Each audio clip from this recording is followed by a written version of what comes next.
Hey, I'm Zach. And I'm Jesse. And you're watching In Depth On Now You Know.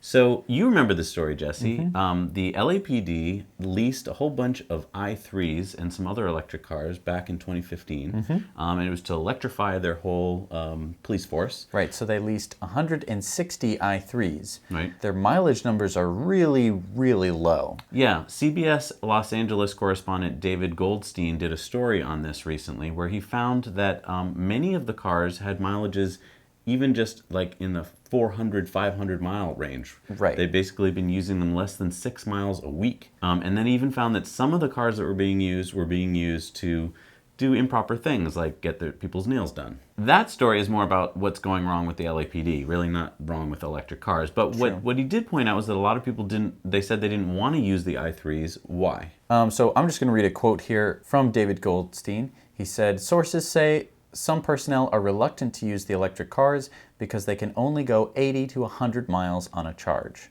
Owning a 100-mile range electric car, and that 100 miles is like on a good day, Right. If you're driving really nicely. Driving one of those cars, it's really made me see why EV adoption in the past decade or so has been so sluggish and awful. And that's just because the cars that have been put out really aren't in any way comparable to an internal combustion engine car. Right. And I think that the auto industry really shot themselves in the foot. Whether that was intentional or not, I think that something like this happened.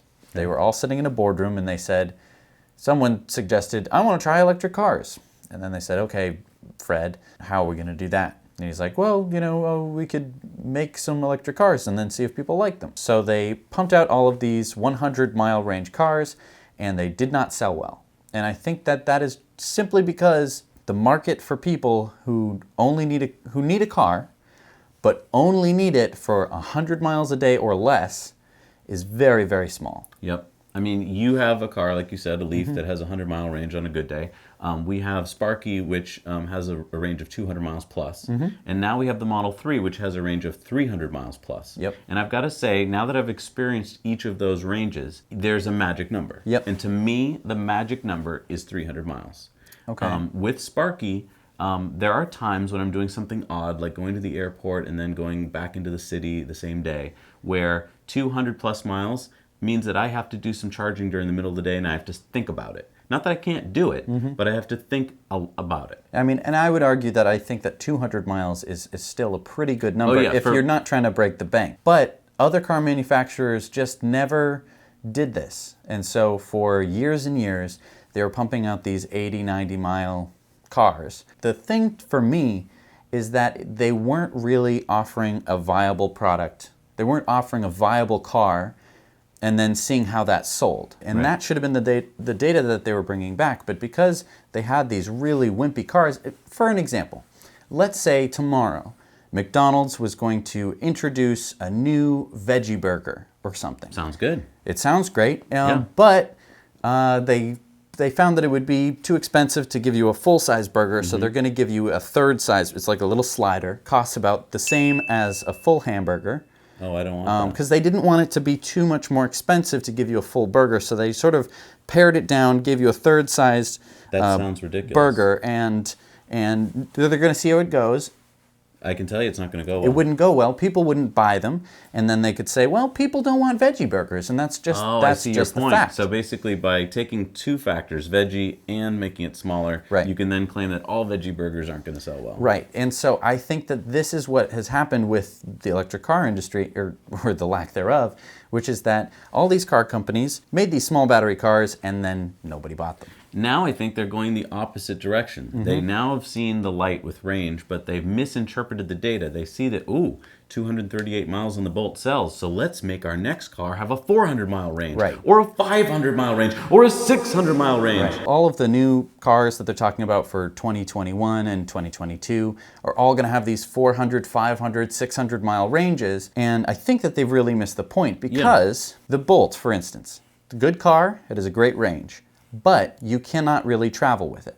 Correct. It is a pain, and I've heard people talk about this. I mean, yes, it has a quick charge port, which would be excellent if there were like really good quick charging stations throughout the country, but most of them are limited to around 50 kilowatts, which is lame, Yep. really slow. I mean, that's less than half of a supercharger, and they're prohibitively expensive And hard to find. and hard to find. This is what's happened. The car manufacturers think, oh, well, to solve Jesse's problem, we'll put a 600-mile battery in there. And so for the 600 and 400 mile batteries, the effort should not be put into putting more range into your car, because let's say I need to go 500 miles and my battery range is 400. Now I need to come back. That's 1,000 miles that I need to travel. And it'll only happen maybe once or twice a year, or maybe it happens more than that. But am I really going to want to have to like stop and charge this gigantic battery at 50 kilowatts? Right. You'd be there for days. I'd be there for days. I'd spend $100 in charging costs. Right. It would be horrific. Well, and so let's look at this car, okay, which is the iNext. Right. It has a 435 mile range, which sounds great, but there's nowhere to charge it. Right. I mean, look at this concept car. That is not what I want a car to look like. Right. I want a usable, functional, good-looking car. I don't need a 435-mile range, Right. but I would like a network where I can charge it. You have not done that for me, BMW. You're just focusing on putting more range into the battery. Right, and this makes sense in a way because these are car manufacturers. They produce cars. They do not produce infrastructure, they produce cars. Right. And so to, I guess, ask BMW to think about what happens once the car gets on the road is too much to ask. Too much to ask. Now, another sign that these car manufacturers are clueless is this story about Navigant Research. This company came out with a story recently that said that, well, let's look at this chart here. It shows these are the top 19 companies that are developing integrated automated driving systems. And I don't know, if you were going to make a chart, where would you put Tesla? Probably in the top 5, top 3. Look at where it is on the chart. I don't see it. Look down the bottom. Why is it at the bottom? Oh, well, because according to Navigant Research, which is a huge multi-billion-dollar consulting company, they have said that after doing months of research, that Tesla is at the bottom in strategy and in implementation of autonomous driving. Well, but that's ridiculous. I mean, some of these companies don't even have cars on the road. Right. And I mean, companies like GM, which they listed at the top, Right. They bought a company, they bought Cruise Automation, and they have 50 cars right now Right. that they drive around In a autonomously. well-mapped square. Right. And so I just want to say, I don't know, I'm assuming that Navigant was paid for, the research was paid for by some company Right. to find out, hey, please tell us which car company is doing the best job. So maybe they have some bias, but to put Tesla at the very, very bottom. Right. I mean, below like Volvo and Jaguar, like I haven't seen a Jaguar with full self-driving capabilities. And here's the thing. Here's some of the questions they asked to get at this. They said, which of these companies ranks highest in terms of strategy? Now, maybe behind the scenes, some of these companies have amazing strategy that we don't know about. But the next question is, which of these companies ranks highest in terms of execution? How can you say that Tesla wouldn't at least be in the top 3? Right. And in terms of strategy, I mean, they're gathering tons and tons of data. So when they need to make a change or when they want to implement this, they're going to have a lot of stuff that they can pour their AIs through. Right. I mean, it's one thing if Navigant thinks that you need to have LiDAR, let's say, on cars to make it work, and they're saying, oh, Tesla doesn't have LiDAR. Well, even if one day Elon wakes up and says, you know what, I think we need LiDAR, guys, he'll be able to implement it onto the new cars and then have all this data and research they've done into software to be able to implement it quickly.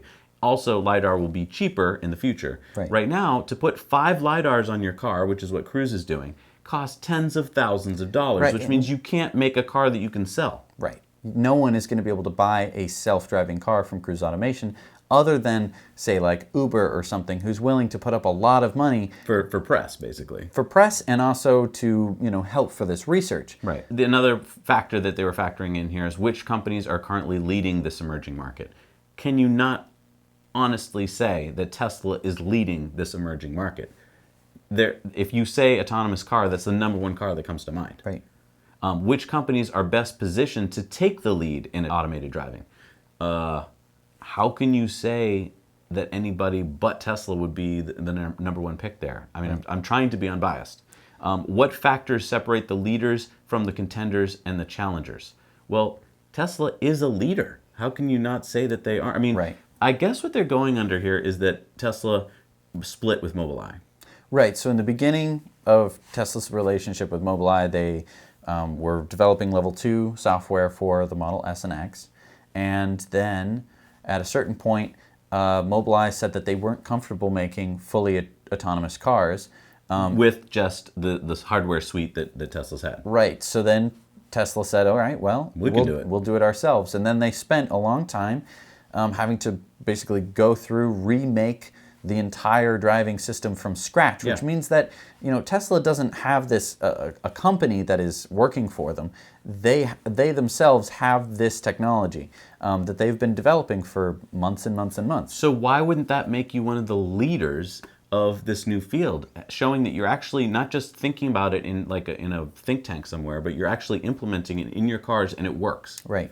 I think that a lot of this has to do with a lack of understanding about how Tesla works. I'm sure, maybe they sent some emails to some people at Tesla asking some questions, and they probably got stonewalled because Tesla doesn't want to release, some potentially world-changing information. And so maybe they just aren't being informed as to how screwed these other car companies are going to be once Tesla turns on the autonomous switch. I mean, they're selling cars right now as we speak. You can put down money on a car that in the future will have full self-driving. Right. Now, either Tesla is absolutely never going to do that and has no intention of doing that, or they're going to have it. It's going to be ready and it's going to be awesome. Yeah, and then I guess Navigant is going to have to eat their words because if you put them at the bottom and then Tesla's the first company to turn on fully level 4 autonomous driving car, you're going to be eating your words. Yeah. Thank you so much for watching, everybody. I'm sure we're going to get a lot of comments this week, but we love to read them, so comment below. And also, don't forget our Patreon page, where we do a lot of cool stuff, like our Patreon bonus story of the week, which you can watch for as little as $1 a month. So head on over there. We got lots of cool perks for you. Thanks for liking and subscribing, and now you know.